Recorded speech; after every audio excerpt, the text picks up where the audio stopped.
मंगलवार को राष्ट्रीय अनुसूचित जनजाति आयोग के सदस्य आशा लकड़ा धनबाद पहुंची। आयोग को बीसीसीएल सीएमडी समेत तमाम अधिकारियों के साथ बैठक करनी थी और अनुसूचित जनजाति कर्मियों से जुड़े मामलों का समाधान निकालना था, लेकिन सीएमडी और कुछ अन्य अधिकारी बैठक से नाराज रहे, जिसके बाद आयोग के सदस्य नाराज हो गए और उन्होंने बीसीसीएल सीएमडी को सौकौस करने की बात कही है, जिसकी प्रतिलिपि कॉल इंडिया सचिव और चेयरमैन को भी भेजी। बता दें कि एसटी कर्मचारियों से संबंधित मामले में बीसीसीएल के अधिकारियों के साथ बैठक करने धनबाद पहुंची थी आयोग के सदस्य आशा लकड़ा। पूर्व में ही समीक्षा बैठक को लेकर आयोग के द्वारा दी गई थी बीसीसीएल को पत्र। बैठक से पूर्व बगैर बताए सीएमडी के धनबाद से बाहर चले जाने को लेकर आयोग ने जताई नाराजगी। उन्होंने कहा कि सीएमडी को बताना पड़ेगा कि इस वजह से वो शामिल नहीं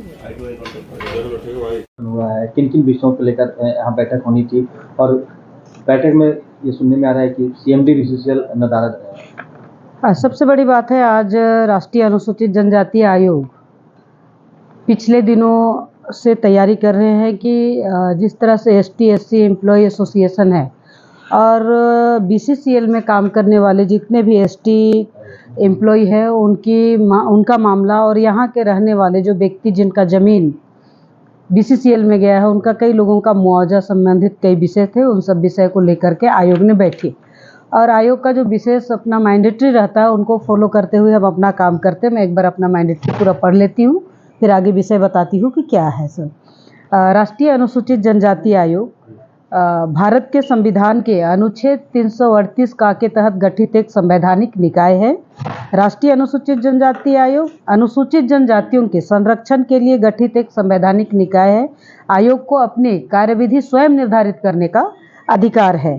संविधान के तहत इस आयोग को अनुसूचित जनजातियों को संविधान अथवा किसी कानून या सरकारी आदेश के तहत प्राप्त संरक्षण और सुरक्षण, जिसको हम अंग्रेजी में प्रोटेक्शन एंड सेफगार्ड कहते हैं, के क्रियान्वयन का अन्वेषण तथा निगरानी करने का अधिकार प्राप्त है।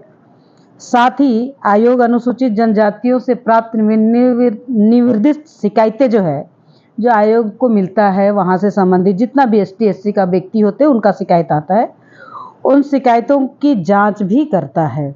आयोग अनुसूचित जनजातियों के सामाजिक आर्थिक विकास योजना से जुड़ी योजना प्रक्रिया में भाग भी लेती है और सलाह भी देती है। आयोग की अनुशंसाएं संबंधित विभागों द्वारा की गई कार्रवाई की राष्ट्रपति के द्वारा सांसद के दोनों पटलों पर रखी भी जाती है। संविधान के तहत किसी मामले का अन्वेषण करते समय आयोग को दीवानी न्यायालय ने सिविल कोर्ट का सभी शक्तियां प्रदत्त होती है, जैसे समन जारी करना, भारत के किसी भी भाग से किसी व्यक्ति को जांच हेतु उपस्थित करना और शपथ पर उनका परीक्षण करना और किसी भी सार्वजनिक दस्तावेज को उपस्थापित कराने का कहा जाता है। तो ये सारा विषय आज हम लोग ने रखे हैं और यहाँ का कई मामले हैं। हमने रांची में भी यहाँ का मामले का सुनवाई किए हैं, दिल्ली में भी सुनवाई किए हैं और यहाँ से लोग गए भी हैं और उनका न्याय भी कुछ लोगों का मामले थे जिसकी सुनवाई होनी थी? आज की बात नहीं है, पहले हो चुकी है। यहाँ तो कई मामले हैं।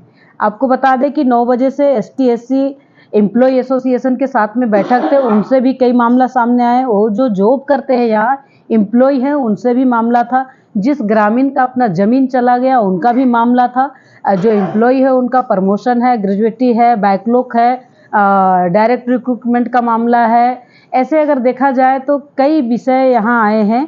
तो वो विषय आज तक पड़ा हुआ है। अनुकंपा का मामला है, 25-30 साल का पड़ा हुआ है, आज तक इसका कुछ हुआ नहीं। ऐसे विषय आए हैं, लेकिन इसके अलावा भी हमारे पास में संज्ञान में कई विषय आए हैं। और जब हम आज बैठक करने आए तब पता चला है कि यहाँ जो आपके भारत कोकिंग कोल लिमिटेड यानी बीसीसीएल के सीएमडी है सिमरन दत्ता जी आज यहाँ नहीं है। जब आयोग आती है, आयोग एक संवैधानिक संस्थान है, आयोग के रहते और आयोग ने पूरा उनको बता करके उनके अनुमति के अनुसार हम यहाँ आए हैं। अगर उन्होंने हम ही नहीं भरते तो हम क्यों यहाँ आते। तो उन्होंने आयोग को बिना सूचना बिना कारण बताए यहाँ से नदारत हैं। और जब अधिकारियों के साथ हमारी बैठक हुई और पूरा परिचय चला तब पता चला कि सिर्फ डायरेक्टर अगर देखा जाए तो सिर्फ एक डायरेक्टर थे, बाकी अधिकारी भी नदारत है और सीएमडी तो नहीं ही है। और इसके लिए आयोग शो कोच करेगी और इसका कॉपी कोल इंडिया के सचिव को और कोल इंडिया के चेयरमैन को भी जाएगा और कारण बताएंगे वो कि किस तरह क्यों नहीं आए। तो सो कोच का जवाब उनको देना पड़ेगा और आयोग के साथ इस टाइप का समय का खिलवाड़ किए हैं, आयोग का समय का जया किए हैं। और जो अधिकारी आज इस जगह पर बैठक में आए थे उनका भी आज का जो काम था उनको आपने कहीं ना कहीं जया किए हैं और आयोग को आपने डार्क में रखा, धोखे में रखा। अगर आपको कहीं जाना था तो आपने आयोग को पहले इतला क्यों नहीं किया। ये सारा विषय आज उठे हैं और हमने कहा भी है कि अगर आपको काम करने का ताकत नहीं था और नहीं बैठाना था तो आप एक्सटेंड करते। आयोग आप पर दबाव तो नहीं दे रही है।